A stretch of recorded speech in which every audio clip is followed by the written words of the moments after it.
Good morning, students. Okay, so we have completed chapter number 13, magnetic effects of current. Okay, today let's do the NCERT exercise questions. Okay, two topics we have left because that has been deleted from the CBSE, deleted by the CBSE only for this particular year. Okay, which two topics? Electric generator and domestic electrical circuits. Okay, so after doing the questions, it will take time and we'll discuss in short those topics also. Okay, now take out page number 240, 241. Few questions.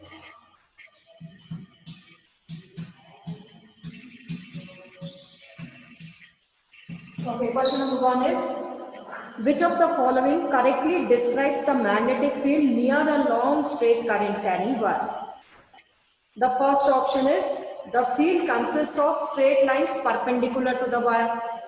Okay, which is not at all correct. The field consists of straight lines parallel to the wire. No, that is also not correct. The field consists of radial lines originating from the wire. Not correct. The field consists of concentric circles centered on the wire. So this, the last option is correct due to a long straight current carrying wire using right hand thumb rule. The magnetic field lines could be drawn. So the magnetic field lines are the concentric circles, okay, around the current carrying wire. So the D option is correct. Okay, using right hand thumb rule we find out this direction. Question number 2 is, the phenomenon of electromagnetic induction is the process of charging a body. Not correct. The process of generating magnetic field due to a current passing through a coil. No, that is also not correct. Producing induced current in a coil due to the relative motion between a magnet and a coil. So whenever there is a relative motion between the magnet and the coil, a current is produced in it, which we call it as the induced current, and this phenomenon is called as the electromagnetic induction.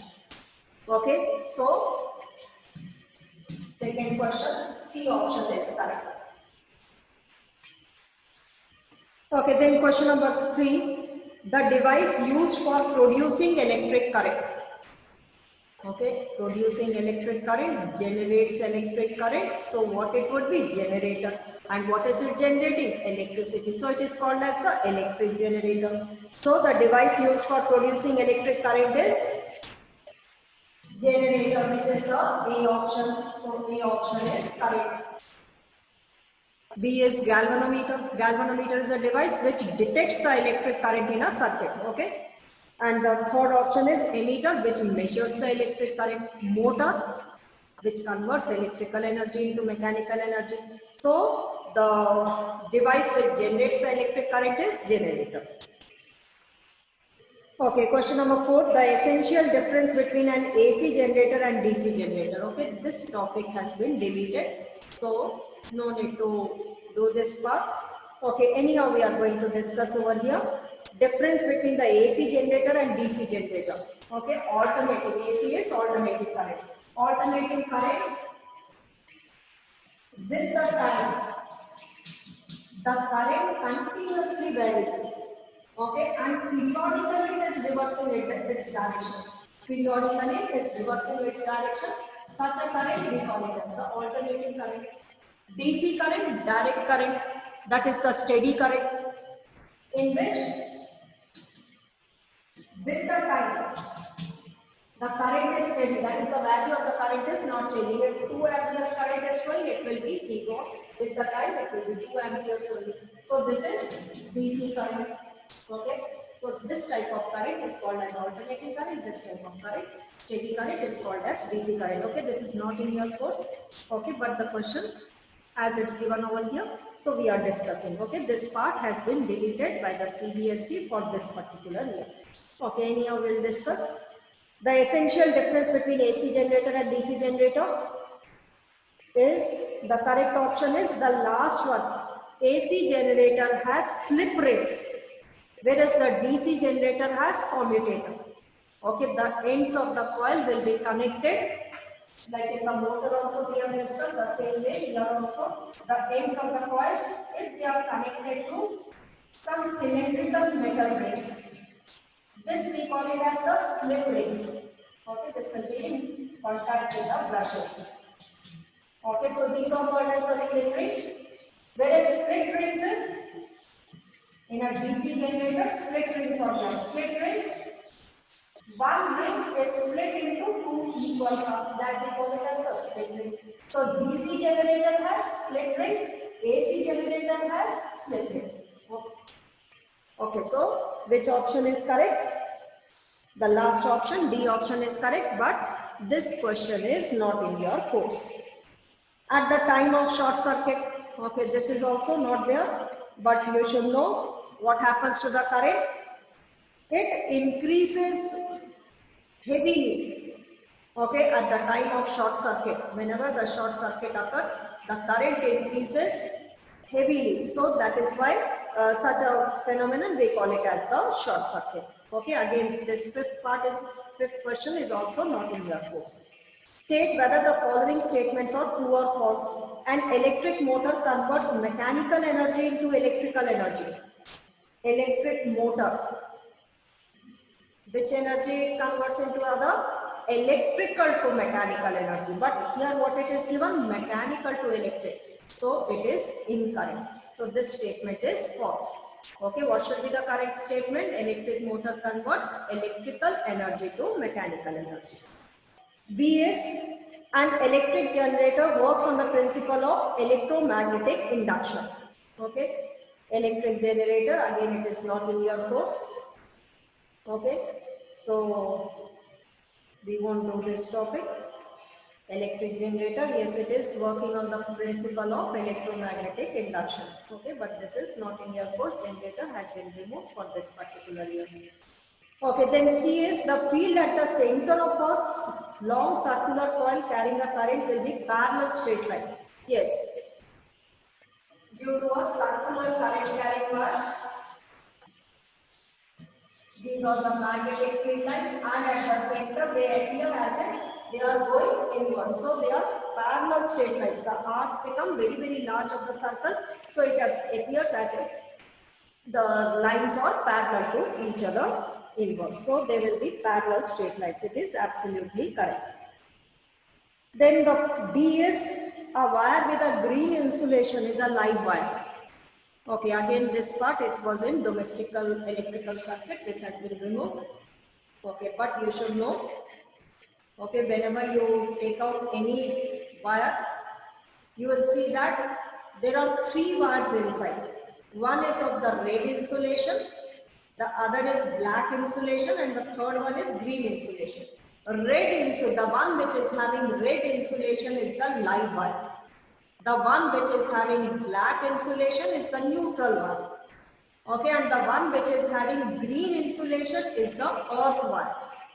Okay, so these are the three wires we are not going to study because this has been deleted by CBSE.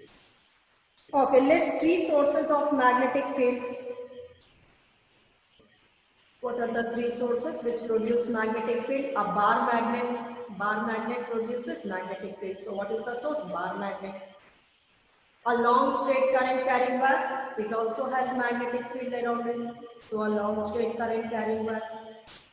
Okay, then solenoid, a current carrying solenoid, it also has some magnetic field. So a long current carrying solenoid is also a magnetic source. So bar magnet, a long straight current carrying wire, and a current carrying solenoid. All these three are the sources of magnetic field. Then question number 8. How does a solenoid behave like a magnet? Okay, solenoid behaves like a magnet only, like a bar magnet, because the magnetic field lines are similar to that of a bar magnet. Like in a bar magnet, one end is acting like a north pole, the other end is the south pole, and the magnetic field lines outside are from north to south. We have already drawn in your copy also. Whereas in case of a solenoid, one end of the solenoid acts like a north pole. Which end?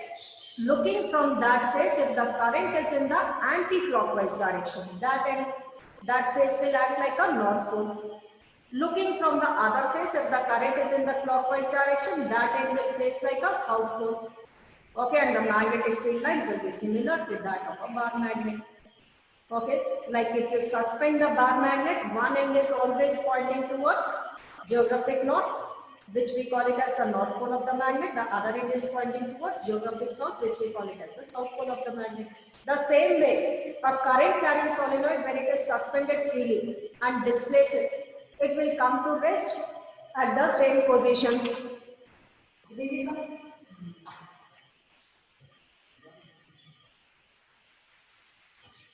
Okay, it will act like one end will always face towards the geographic north, which will be the north pole. The other end will face towards the geographic south, which will be the south pole. Okay, or looking from that face, if the current is in the anti-clockwise direction, that end will act like the north pole. And looking from the other face, if the current is in the clockwise direction, that face will act like a south pole. Okay, so it is same like a bar magnet. So the magnetic field lines are also similar to that of a bar magnet. Okay, but what are the differences between the magnetic field lines of a bar magnet and a solenoid? Inside the solenoid, the magnetic field is very strong. Okay, and the magnetic field inside the solenoid can be varied, can be changed. How it can be changed? By changing the current, by changing the length of the solenoid. So, by changing the current or by changing the length of the solenoid or by increasing the number of turns, okay, the magnetic field inside the solenoid can be changed. Whereas inside a bar magnet, the magnetic field is constant, it cannot be varied.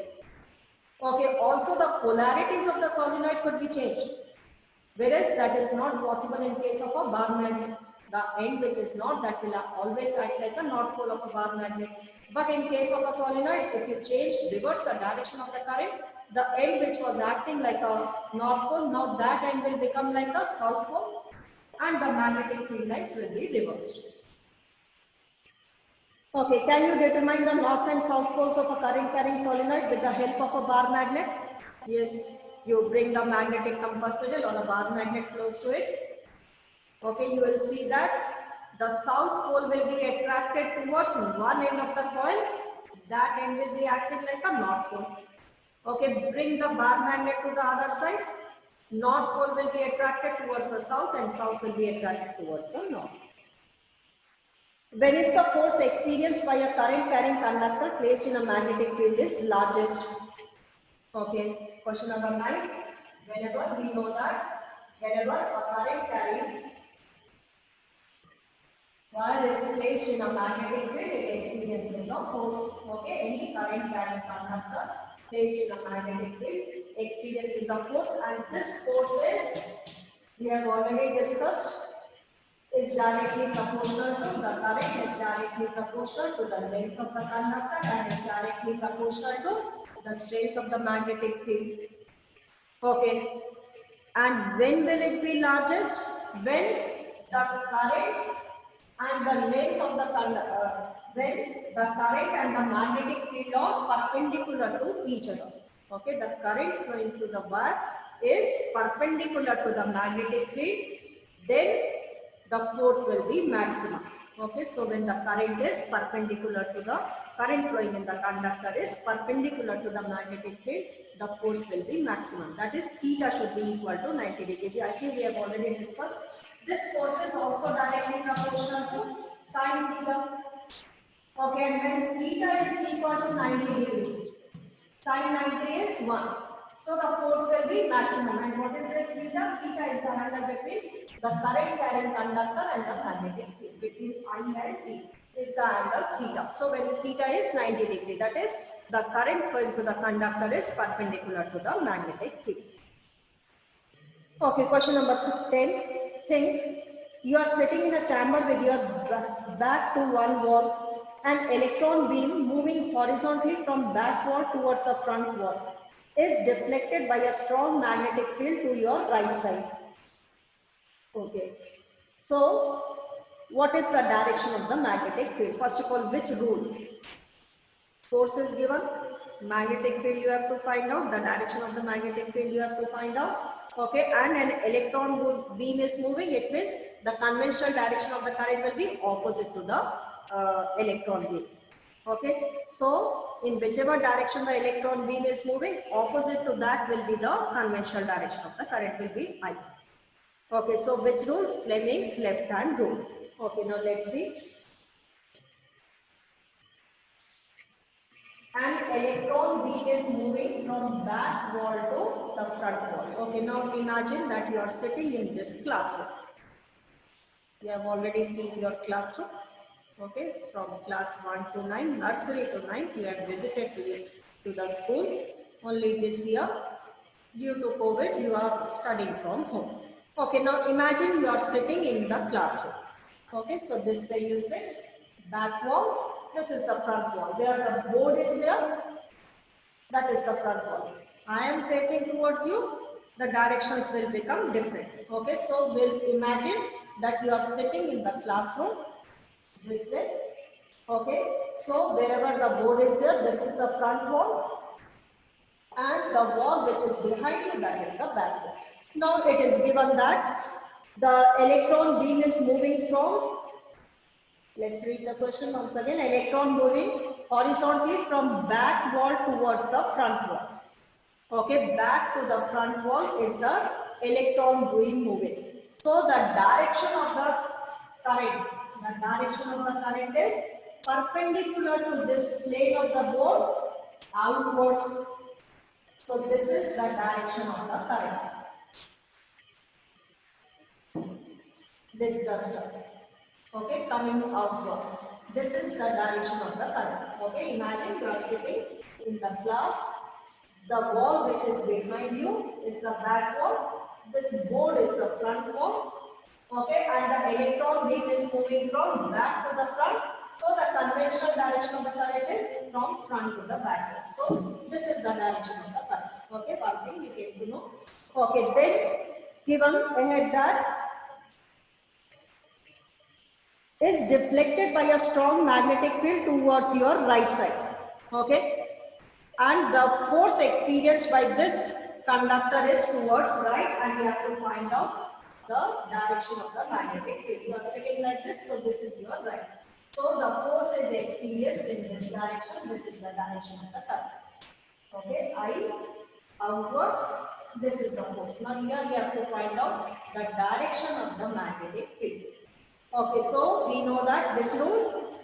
Fleming's left hand rule, which states that if we stretch the thumb, the first finger and the middle finger, second finger mutually perpendicular to each other, then such that this is along the magnetic field, this is along the current, then the force will be given by this. Okay, so now let's place it. This is the current. Okay, current is coming outwards. You see, this is the current coming outwards. This is the direction of the force. So what is the direction of the magnetic field over here? The direction of the magnetic field is downwards. Okay, the direction of the magnetic field will be in the downward direction. Okay, force towards right, current perpendicular to the plane of the board outwards. So the direction of the magnetic field will be downwards. Okay, and if you place it in the horizontal plane, then magnetic field will be perpendicular inwards. Okay, we are placed in this plane, in the vertical plane. So there are two types of planes which you should know. This is the vertical plane. Okay, and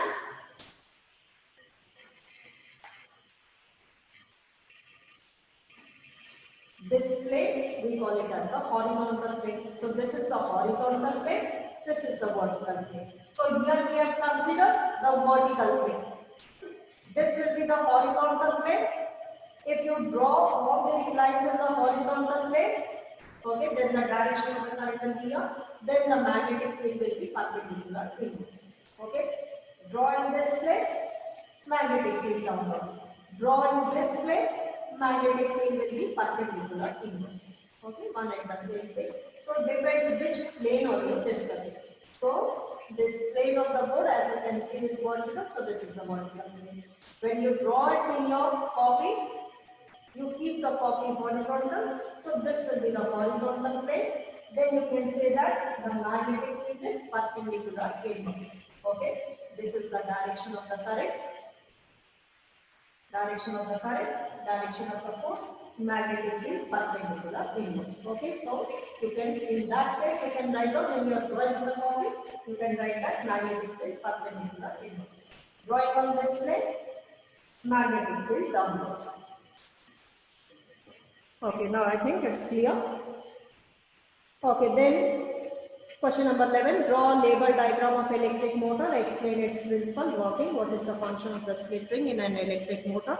We have already discussed, dictated also, okay, principle also, working also, okay, and what is the function of the split ring? It is acting like a commutator, and what is a commutator? It is a device which reverses the direction of the electric current periodically, that we call it as the commutator. Name some devices in which the electric motors are used. Electric fan. Okay, the water pump which you use it at home. Okay, MP3 players, they are also washing machines, mixers, juicers. Okay, in all this, whatever moves, rotates or moves, there the electric motor is used. Next is a coil of insulated copper wire is connected to a galvanometer. What will happen if the bar magnet is pushed into the coil, withdrawn from inside the coil and held stationary inside the coil? Okay, this we have already discussed. There is a coil and a galvanometer is connected to it. A magnet pushed inwards inside the coil. So what happens? Induced current will be produced due to electromagnetic induction, and the galvanometer will show a deflection. Let it show a deflection towards left. So momentarily, this galvanometer will show a deflection due to the production of induced current, and let it is deflected towards left. Okay, or along one direction. Okay, let it is deflected along one direction. Now the B part is when the magnet is moved out of the coil. Okay, it is taken inside and then taken outside the coil. Now the galvanometer will show a deflection, momentarily show a deflection in the opposite direction. Earlier it has shown the deflection towards left, now it will show the deflection towards right. Okay, why? Due to electromagnetic induction, induced current will be produced in the coil. Now in the C part it is given that it is held stationary inside the coil. Okay. No motion, no electromagnetic induction, so no induced current will be produced. So the galvanometer will not show any deflection, that is no induced current is produced. So when the magnet is moved inside, momentarily it will show a deflection along one direction, taken out, momentarily it will show a deflection in the opposite direction, held stationary inside, it will show no deflection, that is no induced current is produced. Next is two circular coils A and B are placed close to each other. If the current in the coil A is changed, will some current be produced, be induced in the coil B? Give reason, yes, it will be induced. There are two stationary coils.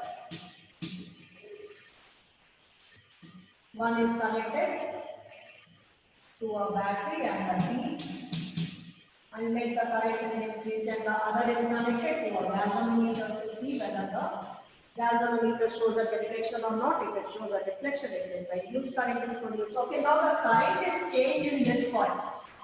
Okay, as you insert the key, the current will increase to its maximum value. Okay, so what happens? There are magnetic field lines around this coil. These are the magnetic field lines.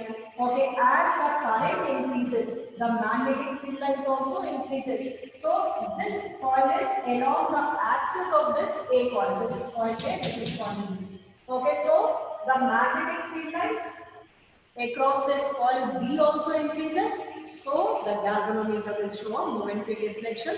That is, the induced current will be produced in the coil B. Why? Because when the current is changed in this coil, the magnetic field lines also changes across this coil also, B also. And whenever there is a change in magnetic field lines, that is change in magnetic flux. Magnetic flux is magnetic field lines crossing any given area. That we call it as the magnetic flux. So magnetic field lines crossing this area also changes. So induced current will be produced and the galvanometer will show a momentary deflection. So yes, it is produced. Next is question number 15. State the rule to determine the direction of the magnetic field around a straight current carrying conductor. Which rule? The magnetic field near a straight current carrying conductor. Which rule gives? Right hand thumb rule. Right hand rule gives the direction of the magnetic field lines near a current carrying one. So it is the right hand rule. Right hand thumb rule. Okay, then B is force experienced by a current carrying straight conductor placed in a magnetic field perpendicular to it. So a current carrying conductor, when it is placed in a magnetic field, experiences a force and the direction of this force is given by Fleming's left hand rule. So which rule? Fleming's left hand rule. Okay, magnetic field and right hand rule. Fleming's left hand rule gives the direction of the force on a current carrying conductor placed in a magnetic field. And the C part is current induced in the coil due to the rotation in the magnetic field.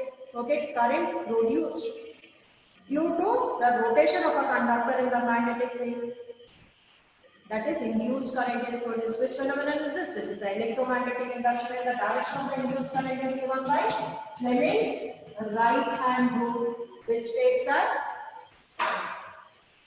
okay, if this is pointing along magnetic field, this is the motion of the conductor, then the induced current will be given by the center field. Okay, so this will be given by Fleming's right hand rule. Okay, question number 16. Explain the underlying principle of electric generator. No need to do it. This has been deleted. 17. Electric short circuit. No need to do it. Function of the earth wire. Again, not to be done. This has been deleted. Why is it necessary for metallic appliances? So leave question number 16, 17 and 18. Okay. So we have completed the questions also of this chapter. If you have got any doubt, you can ask, you can register yourself. Okay. And you can ask your doubts. Okay. Thank you.